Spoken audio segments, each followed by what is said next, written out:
하나님 말씀 보겠습니다. 창세기 32장 22절부터 32절까지 말씀입니다. 밤에 일어나 두 아내와 두 여종과 11 아들을 인도하여 야복 나루를 건널세.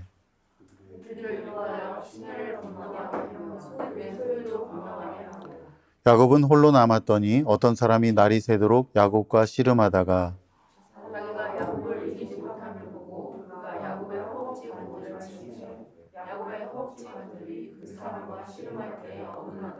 그가 이르되 날이 새려하니 나로 가게 하라. 야곱이 이르되 당신이 내게 축복하지 아니하면 가게 하지 아니하겠나이다.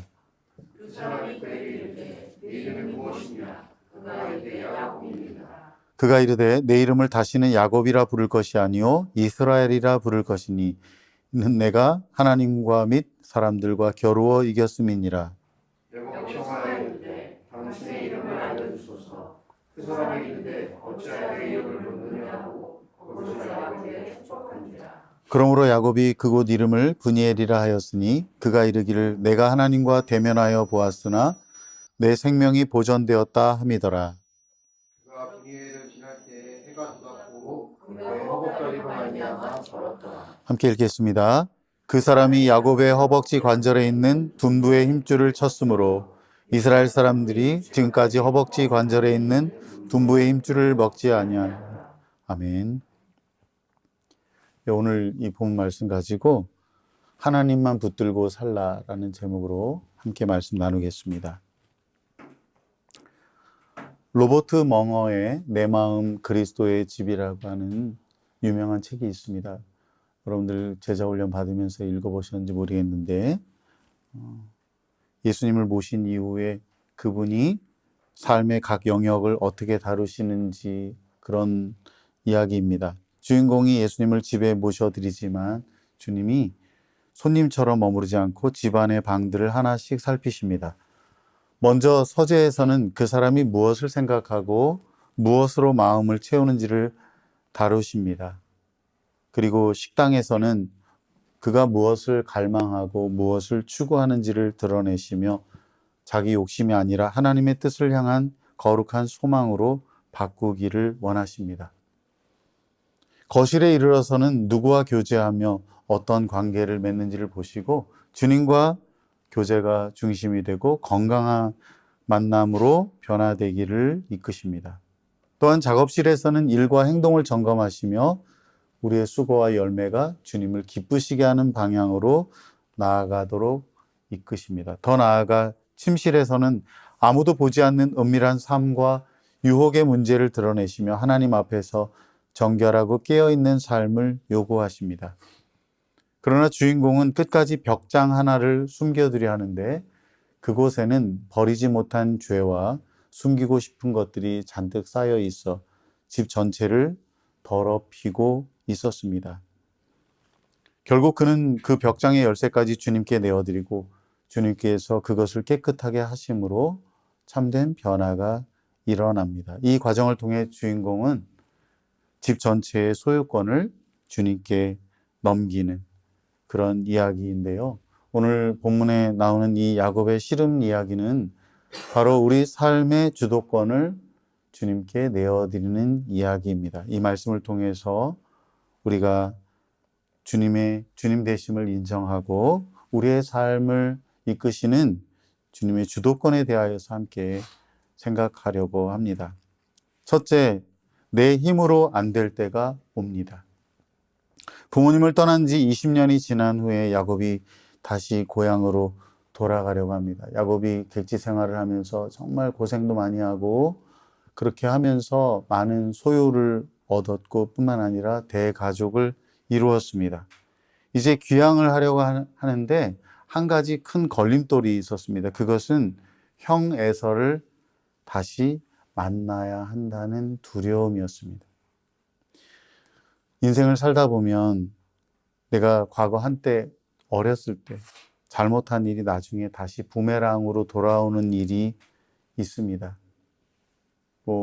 가끔 뉴스에도 보면 학폭 문제로 인해서 자기가 그동안 쌓아놓았던 모든 명예와 지위와 축적해 놓은 것들을 다 잃는 경우가 있잖아요.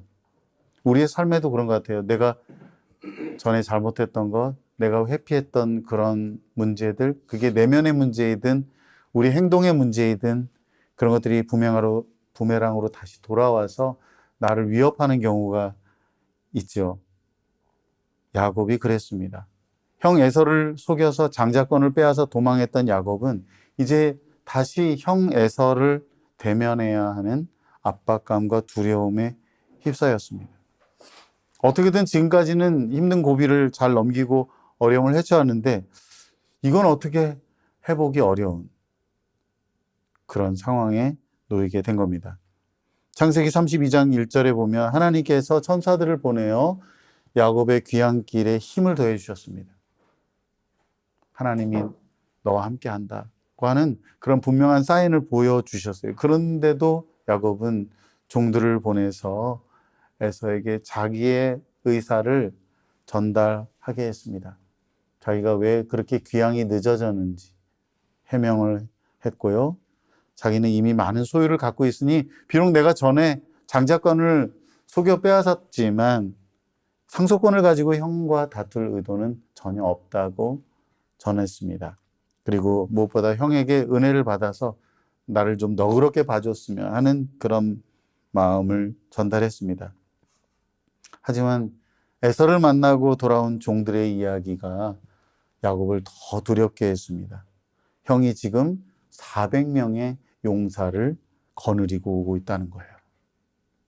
이게 환영을 하는 것인지 아니면 자기를 죽이려고 위협하는 것인지를 알 수 없는 그 불확실함 때문에 야곱의 마음은 더 큰 두려움과 막막함에 사로잡혔습니다. 그래서 야곱이 할 수 있는 거라고 하는 뭐냐면 만약의 사태를 대비하여 피해를 최소화하는 것이었습니다. 그래서 야곱이 그 일행들을 가축들을 두 진영으로 나누었습니다. 그리고 기도했습니다. 그 전까지는 한 번도 그렇게 진지하게 하나님 앞에 기도한 적이 없었는데 야곱이 드디어 기도를 했습니다. 우리 다 같이 창세기 32장 11절 말씀 읽겠습니다. 내가 주께 간구하오니 내 형의 손에서 에서의 손에서 나를 건져내시옵소서. 내가 그를 두려워함은 그가 와서 나와 내 처자들을 칠까 겁이 나기 때문이다. 아멘.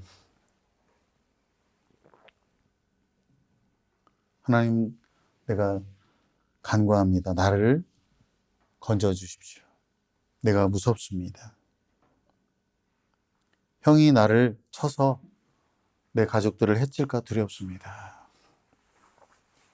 그리고 간절히 기도한 후에도 야곱은 그 위기를 타개할 방법을 찾았습니다. 그래서 선물을 준비해야 되겠다. 그래서 자기가 가진 소유의 일부를 에서에게 보낼 예물로 정했습니다. 염소, 양, 소, 낙타 이런 것들로 구성돼서 한 550여 마리 엄청나게 큰 재산이죠. 그 엄청난 선물을 형에게 주려고 했습니다. 그렇게 해서 형에게 선물을 주면 형 에서가 분노를 좀 가라앉히지 않을까 그렇게 보냈는데 뭐 그렇다고 결과를 장담할 수는 없었죠. 그래서 결국 야곱이 모든 사람들 보낸 후에 야복강 나루에 홀로 남았습니다. 우리 그리스도인들의 삶은 예수님을 말로만 주님이라고 부르는데 그치지 않고 예수님을 자기 삶의 주인으로 모시고 살아야 합니다. 우리가 찬양할 때 예수님을 주님이라고 부릅니다. 우리가 기도할 때 주님 나의 삶을 인도해 주세요라고 말합니다. 그러나 우리 삶의 현실에서는 어떻습니까? 많은 그리스도인들이 여전히 자기 중심적인 태도를 버리지 않고 삶에 대한 주도권을 내려놓지 않고 자신의 뜻과 욕망을 이루기 위해서 하나님을 그저 도구처럼 사용하려고 하는 모습이 많이 있습니다. 하지만 그런 사람들도 야곱처럼 자기 힘으로 무언가를 붙잡으려고 했던 사람들도 결국 자기 힘으로 도저히 어떻게 할 수 없는 때를 만나게 됩니다. 여러 가지 방법을 찾고 사람들을 동원하고 자기가 가진 모든 소유를 다 동원해도 어떻게 해결하기 어려운 문제를 만나게 돼요. 기도하지요. 야곱도 기도했어요. 하나님이 함께 하신다는 약속을 온전히 신뢰할 수는 없어요. 그래서 자기 나름대로 열심히 애를 씁니다. 자기가 할 수 있는 최선의 노력을 다합니다. 그런데 아무리 해도 도저히 방법을 찾을 수 없을 때가 옵니다. 한계 상황에 맞닥뜨릴 때가 와요. 어떤 사람에게는 재정의 문제일 수 있고 건강의 문제일 수도 있고요. 인간관계의 문제일 수도 있어요. 그렇게 내 힘으로 안 될 때 그 한계 상황이 되어서야 비로소 사람들은 홀로 하나님을 대면하게 됩니다. 그제서야 진지하게 하나님을 대면하게 됩니다. 야곱이 그랬던 것처럼 그렇게 됩니다. 둘째는 오늘 본문에서 우리가 생각할 것은 내가 깨어져야 한다고 하는 겁니다. 우리 다 같이 본문 24절, 25절 말씀 읽겠습니다. 야곱은 홀로 남았더니 어떤 사람이 날이 새도록 야곱과 씨름하다가 자기가 야곱을 이기지 못함을 보고 그가 야곱의 허벅지 관절을 치매 야곱의 허벅지 관절이 그 사람과 씨름할 때에 어긋났더라. 아멘. 더 이상 도망칠 곳이 없었던 야곱이 홀로 남아있다가 하나님을 만납니다. 야곱이 홀로 남아있었는데 의도치 않게 어떤 사람이 날이 새도록 야곱과 씨름했습니다. 야곱과 씨름하던 그 사람은 야곱을 이기지 못한다는 것을 깨달았어요. 사실 야곱은 힘이 장사였습니다. 자기 아내 라헬을 만났을 때요, 서너 사람이 옮겨야 될 그 큰 돌을 우물 입구에서 치울 정도였어요. 하지만 초자연적인 존재가 힘에서 야곱에게 밀렸다고 할 수는 없어요. 여기서 이기지 못했다는 것은 끝까지 자신을 놓지 않으려는 야곱의 집요함을 표현하는 말입니다. 그래서 어떻게 했습니까? 결국 야곱과 씨름하던 그 사람이 야곱의 허벅지 관절을 쳤습니다. 옛날 성경에는 환도뼈라고 그랬어요. 뼈가 아니고 허벅지 관절입니다. 힘을 못 쓰게 되는 거예요. 그 사람이 야곱의 허벅지 관절을 쳐 탈구시킨 것은 야곱의 힘과 자기 의존성을 꺾어서 완전히 굴복시키려는 의도였습니다. 날이 새려가니 이제 자기를 그냥 보내달라고 이렇게 말하니까 야곱이 오히려 이렇게 말합니다. 당신이 축복하지 않으면 가게 하지 않겠습니다. 야곱이 지금 부상한 몸으로 다리를 절면서 정말 간절하게 붙들고 있는 거죠. 씨름을 멈출 생각이 없었어요. 야곱은 더 이상 맞붙어 싸우지 않고 그 대신 그에게 간절히 축복을 원했습니다. 호세아 선지자는 그날 밤 야곱이 씨름한 것에 대해서 이렇게 우리에게 말해주고 있습니다. 호세아 12장 3절 4절입니다. 야곱은 모태에서 그의 형의 발뒤꿈치를 잡았고 또 힘으로는 하나님과 겨루되 천사와 겨루어 이기고 울며 그에게 간구하였으며 하나님은 베델에서 그를 만나셨고 거기에서 우리에게 말씀하셨나니. 야곱은 항상 어떻게 살았어요? 자기 힘으로 살았어요. 뭔가를 붙잡으려고 했어요. 태어나기 전부터 형의 발꿈치를 잡았어요. 그런데 그가 이제 울며 간구하면서 하나님께 매달렸습니다.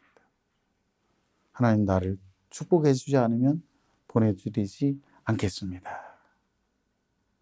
사람은 다 똑같아요. 본성적으로 자기 삶의 주도권을 내려놓지 않으려고 합니다. 저를 비롯해서 여러분 모두 다 그렇습니다. 처음부터 자기를 내려놓는 게 아니에요. 모두가 이런 과정을 거쳐요. 삶의 주도권을 내려놓지 않습니다. 그래서 하나님이 때로 고통스럽고 외로운 깨어짐의 시간을 통해 우리를 다스리십니다. 야곱은 에서를 만나야 하는 두려운 상황에 직면했을 때 그것을 맞이하게 됐어요. 하나님께서 그의 허벅지 관절을 치자 그는 비로소 하나님께 울면서 간구했습니다. 하나님께 매달렸습니다. 살려주세요. 축복해 주세요. 야복강에서 모든 것을 떠나보내고 홀로 남았을 때 하나님께서는 야곱과 씨름하시면서 그의 인생을 근본적으로 다루기 시작하셨습니다. 우리의 삶에도 이와 같은 시간이 찾아옵니다. 여러분들 가운데는 이미 그런 경험을 한 분들이 있는 줄 알아요. 아무도 도와줄 수 없고 오직 하나님만 바라볼 수 없는 순간입니다. 그 시간은 너무나 고통스럽지만 동시에 하나님을 가장 선명하게 만나는 은혜의 자리이기도 합니다. 만약 여러분이 지금 어떤 어려움 가운데 하나님께서 여러분을 다주고 계신 것은 아닌지 한번 깊이 생각해 볼 수 있기를 바랍니다. 야곱은 허벅지 관절이 부러지는 그 고통 속에서 하나님께 축복해 달라고 울면서 하나님께 매달렸습니다. 하나님, 나에게 복을 주지 않으시면은 나와 가족 모두가 다 죽습니다. 그 절박함이 있었기에 그는 끝까지 하나님을 붙들었습니다. 여러분은 언제 이렇게 깨어져서 하나님께 울며 매달린 적이 있나요? 깨어짐의 경험이 있어야 돼요. 체험이 없는 신앙은 밋밋해요. 하나님께 기도하지 않아요. 매달리지 않아요. 그냥 내가 살아요. 내 생각대로 살아요. 가끔씩 하나님 생각나면 좀 도와달라고 하고요.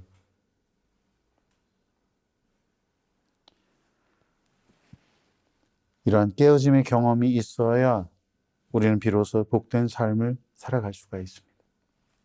저 여러분의 삶에 이런 거룩한 깨어짐의 은혜가 있기를 바랍니다. 내 힘으로는 안 되네요. 하나님, 나는 이제 어떻게 살아야 될지 모르겠어요. 앞이 보이지 않아요. 자신의 힘과 능력을 의지하는 삶이 아니라 하나님을 붙들고 의지하면서 그러한 기도의 능력을 의지하면서 살아가길 바랍니다. 그게 축복입니다. 하나님께서 우리의 교만과 자기 의존성을 꺾으시고 온전히 하나님만 의지하는 사람으로 빚어가시는 그런 은혜가 우리 모두에게 있기를 주님의 이름으로 축복합니다. 마지막으로 세 번째는 하나님만 붙들고 살아야 합니다. 다 같이 본문 27절, 28절 읽겠습니다. 그 사람이 그에게 이르되 내 이름이 무엇이냐? 그가 이르되 야곱이니이다. 그가 이르되 내 이름을 다시는 야곱이라 부를 것이 아니요 이스라엘이라 부를 것이니 이는 내가 하나님과 및 사람들과 겨루어 이겼음이니라. 아멘. 그 사람이 야곱에게 이름을 물어보죠. 이름을 몰라서 물어보는 게 아니에요. 너는 어떤 사람이냐? 너는 지금 어떻게 살고 있느냐를 묻는 거예요. 야곱은 자기의 이름을 밝힘으로써 자기가 어떤 사람인지 어떻게 살았는지를 스스로 직면해야 했습니다. 이렇게 말합니다. 야곱입니다. 저는 야곱입니다. 저는 발꿈치를 잡고 속이는 사람입니다. 야곱의 삶은 어땠어요? 하나님의 약속을 받았어요. 하나님이 함께 하심을 알았어요. 그런데 에서와 라반을 비롯한 사람들과 끊임없이 다투며 그들을 이기고 축복을 얻으려 애썼습니다. 자기 힘으로 자기가 열심히 노력해서 그렇게 살았습니다. 속여서 빼앗든지 어떻게 해서든지 움켜쥐려고 했습니다. 그것이 야곱의 인생이었습니다. 그런데 하나님께서 그에게 말씀하세요. 너를 다시 야곱이라고 부르지 말고 이스라엘이라고 부르라. 이건 단순한 계명이 아니라 너의 삶의 방식이 바뀌어야 된다고 하는 거예요. 더 이상 야곱이라는 이름으로 살지 말고 이스라엘이라는 이름으로 살아라. 그게 축복이야. 그게 내가 너에게 줄 수 있는 복이야. 말씀하시는 거예요.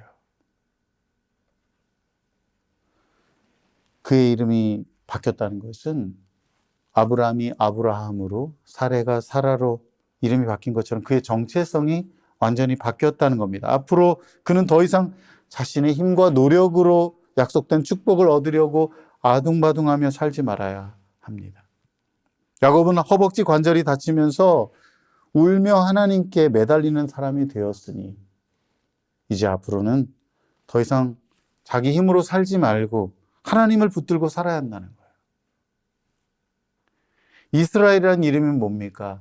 하나님과 사람들과 겨루어 이겼다는 거예요. 야곱은 이제 하나님을 붙들고 살아야 된다는 거예요. 사람을 붙잡고 씨름하고 속여 빼앗고 어떻게든지 내가 이 사람을 통해서 복을 받으리라, 내가 이 물질을 통해서 복을 받으리라, 그렇게 살지 말고 하나님을 붙잡으라는 거예요. 하나님께 매달리고 붙드는 사람이 사람 앞에서도 승리자가 된다는 거예요. 사람을 직접 상대해서 이기려고 하지 말고 하나님을 붙잡고 상대해서 사람들을 이겨라. 너의 삶을 통해서 하나님이 역사하신다는 것을 기억해라. 나 하나님 사랑합니다. 주님이시지요. 그렇게 했는데 정작 정말 솔직히 여러분 자신을 생각하면서 내가 뭘 의지하면서 살았는가? 내 마음에 항상 나의 마음속에 가득한 게 무엇인가? 하나님께 맡기지 못하고 하나님께 매달리지 못하고 끝까지 붙들고 있는 게 무엇인가? 하나님은 우리가 강하다고 생각하며 버틸 때는 일하지 않으세요. 그러면 우리가 벨이거든요. 우리가 잘못돼요. 우리가 하나님을 오해하게 돼요. 우리의 의지와 자랑이 깨어질 때 비로소 그분의 능력을 나타내죠. 하나님을 붙잡고 막 울면서 간구하면서 하나님 나 살려주세요. 기도는 나의 약함을 인정하는 거예요. 굴복하는 거예요. 여러분 최근에 하나님께 울면서 간구한 적이 있었나요? 하나님께 정말 간절히 하나님의 도우심이 아니면 나는 안 되겠네요. 그렇게 매달린 적이 언제입니까?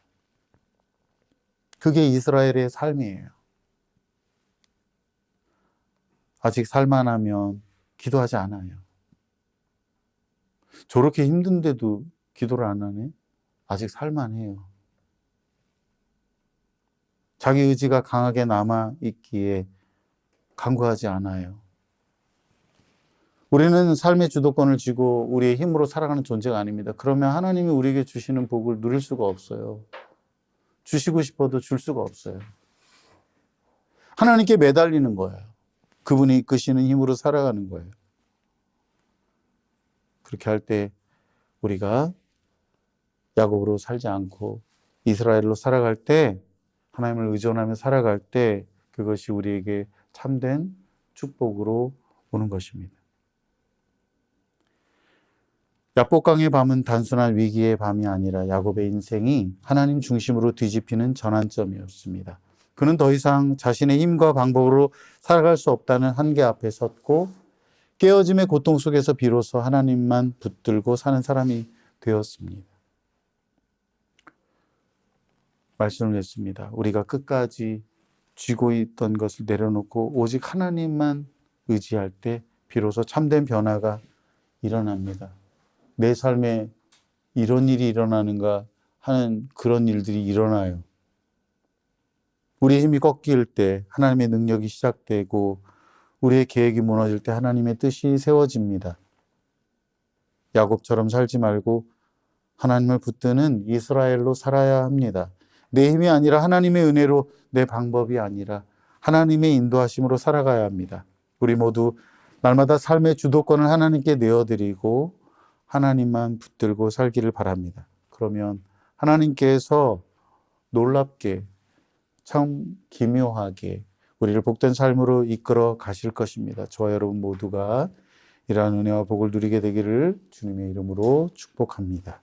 기도하겠습니다.